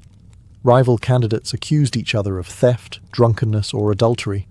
Someone even wrote, "Vatia is a thief and sleeps with men." It's the Roman version of a political smear campaign, crude, effective, and probably true. The more things change, the more they stay the same. These walls also reveal something deeper: participation.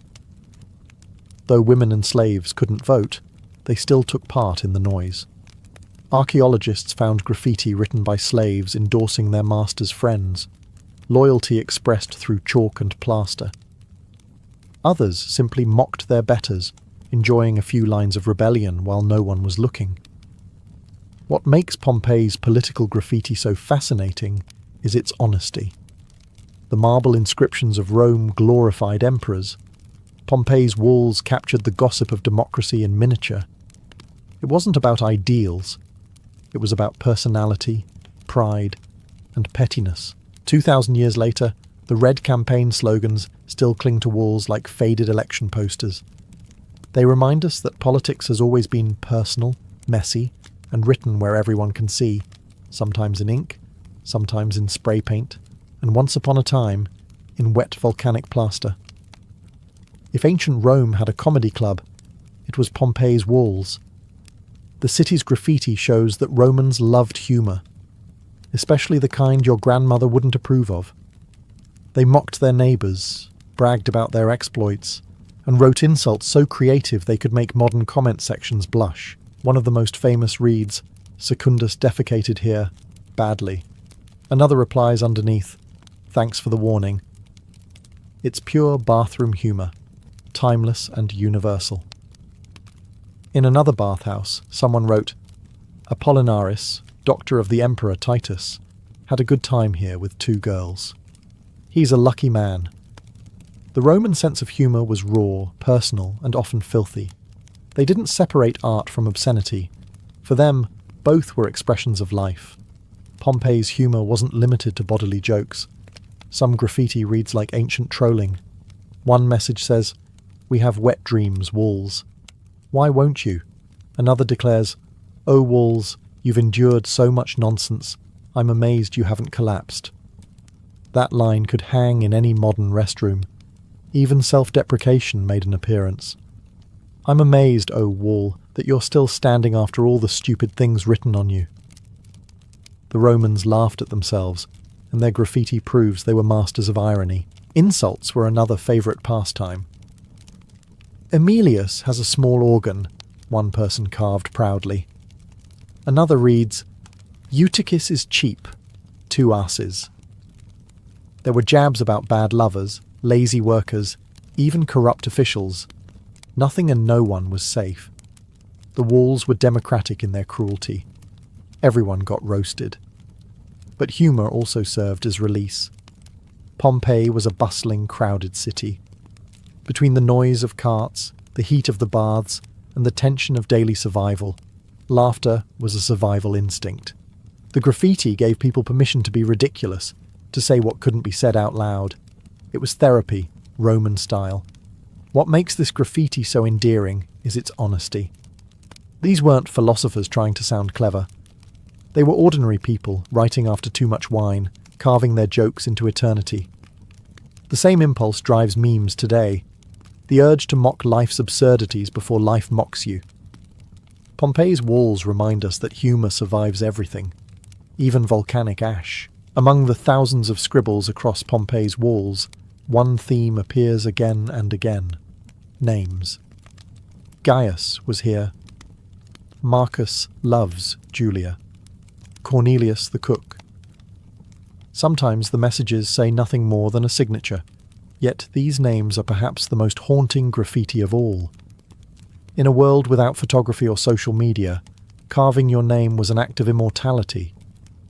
It said, "Remember me, even if no one ever would." Many Romans bragged about their achievements or strength. One wrote, "I am the best of all scratchers of walls." Another, "Floronius, privileged soldier of the 7th Legion, was here. Why? Because I could." These inscriptions are equal parts arrogance and insecurity, timeless human traits. Pompeii's graffiti reads like a city-wide competition for attention. Every wall a digital feed waiting for likes in the form of glances. Lovers used graffiti the same way we use text messages. Vibius Restitutus slept here alone and missed his darling Urbana. Another, "Myrtis, you're beautiful." Followed by someone else replying underneath, "So is Daphne, fool." The walls became conversations, a kind of ancient comment thread where emotions, rivalries, and friendships played out in real time. Even professions got involved. Bakers, slaves, and soldiers etched their names as proof they existed, even if history would ignore them.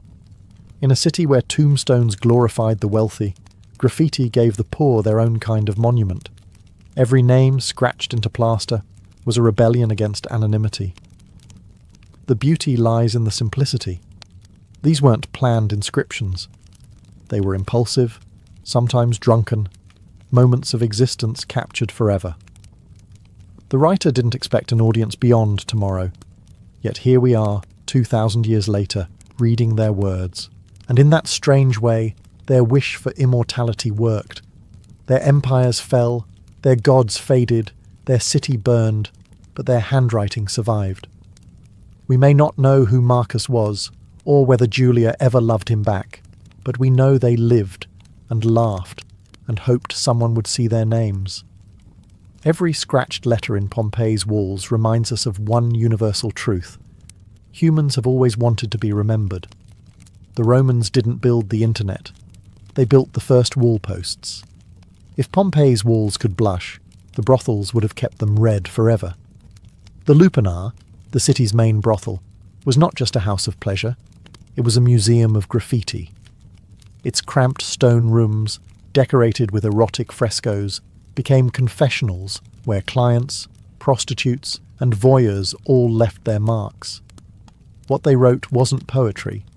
It was marketing, bragging, and raw humanity carved into plaster. Each small cubicle had its own messages. One reads, "I had a great time here with the girl from Syria." Another boasts, "Myrtis was wonderful. I recommend her to all my friends." It's the ancient version of a 5-star review, scrawled after a glass too many of cheap wine. Some men even competed for the best lines. Restitutus had his fill here. May fortune smile on the next man. Pompeii's brothel graffiti proves that customer feedback existed long before Yelp. But the walls didn't just belong to clients. Women wrote back. One worker, probably tired of being romanticized, carved, "Take your pleasure but pay your price." Another scrawled, "I don't want your love, just your coins." Between the crude jokes and sensual boasts, there's a sharp awareness of survival. For many women, sex work wasn't shameful. It was practical, sometimes even profitable. The imagery in the brothel reinforced the same honesty. Above each door, painted scenes depicted couples in various acts, not to shock, but to advertise. In a city with travellers speaking a dozen languages, images were universal. You didn't need to read Latin to know what was on offer. Outside the lupanar, the graffiti continued into nearby taverns and alleyways. One inscription reads, "Take me home, traveller, for I am tired of this bed." Another adds a touch of weary humour. "If you want to know my name, ask your husband." These lines reveal not sin but storytelling, a chorus of voices too often erased by history. The brothel graffiti of Pompeii exposes the heartbeat of a city that didn't moralize desire, it recorded it. For the Romans, pleasure wasn't hidden. It was carved into stone, advertised on the walls, and lived without apology. The volcano took their bodies, but their laughter and lust survived the ashes. Not all graffiti in Pompeii was bawdy or boastful.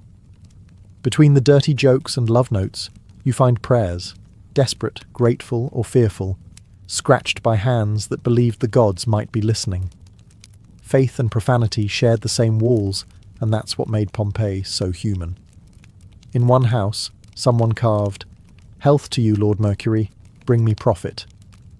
Another inscription near a bakery reads, "For safe return, I offer thanks to Isis." Even in taverns, half-drunk patrons invoked divine protection. "May Bacchus bless this wine." The gods were everywhere, in business, in love, in hangovers. Graffiti wasn't just worship, it was ritual in motion. Romans didn't kneel in silence, they negotiated. A prayer scratched on a wall was a public contract with the divine. "I've given my offering, now you owe me." It's easy to picture a shopkeeper scribbling his plea between customers, or a sailor carving his promise before heading to sea. Other graffiti reflected ordinary life. A schoolroom wall bears the words, "I hate my teacher," written by what must have been an exhausted student. Another, probably by a bored guard, says simply, "Bored." One poor soul scrawled, "Nothing is forever, not even this misery." 2 millennia later, it still hits like a tweet from someone stuck at work on a Monday. Amid the noise of jokes and arguments, these softer voices remind us that Pompeii was not all pleasure and politics. It was real life. Its people prayed for luck, cursed their bosses, complained about the weather, and mocked the powerful. One inscription captures the tone perfectly. All things pass, even bad emperors. And then there's the eerie irony of hindsight. Near the city's forum, someone wrote shortly before the eruption, "Tomorrow the gods will favour us." Within days, the city was gone. The prayer remained, baked into the wall by volcanic fire. These small inscriptions, some no larger than a coin, show the range of Roman emotion. Reverence, exhaustion, and humour tangled together. The same walls that heard laughter and lust also held whispers to the gods. Pompeii's graffiti wasn't just a reflection of daily life. It was daily life, written in faith and ash. When Vesuvius erupted in 79 CE, it silenced Pompeii. but not before the city left behind its final diary entries. The graffiti, already centuries old in places, became the last record of voices that never expected to be remembered. The volcano took their lives, yet preserved their jokes, prayers, and insults in molten time. In a way, their words survived longer than any Roman emperor's decree. On the very edge of the city, in a half-finished building, archaeologists found a graffito written just days before the eruption. It reads, "On the 16th day before the calends of November, he ate too much." That date corresponds almost exactly to the day Vesuvius erupted. The man who carved it, joking about indigestion, may have been one of the victims found nearby. Even in the face of disaster, humour was Pompeii's final defence. Every scrawled line became a ghost. Lovers who wrote their names on walls now lie beneath meters of ash, their confessions intact. Successus Love's iris still glows faintly on a house wall. Gaius was here. Yes, he was. For once, immortality didn't belong to kings or philosophers. It belonged to the ordinary. As the centuries passed, the graffiti slept in darkness. When it was rediscovered, scholars were shocked not by its obscenity, but by its humanity. This wasn't the Rome of marble statues. It was the Rome of bar fights, flirtations, and spilled wine. Through graffiti, history speaks not in grand speeches, but in whispers, the scratched laughter of people who thought the moment mattered more than eternity. Today, as tourists walk through Pompeii's streets, they pass those same walls, the ancient comment sections of a lost world. Some are barely visible, faded to ghostly lines. Others are sharp as the day they were written. Together, they form a chorus. Messy, vulgar, funny, and tender. Pompeii's graffiti reminds us that civilization isn't defined by its monuments, but by its words. The Romans who carved into plaster didn't know they were writing to us, but they did what humans always do. They tried to leave a trace. And 2,000 years later, in the ruins of their laughter, we finally answer back. We see you. We remember.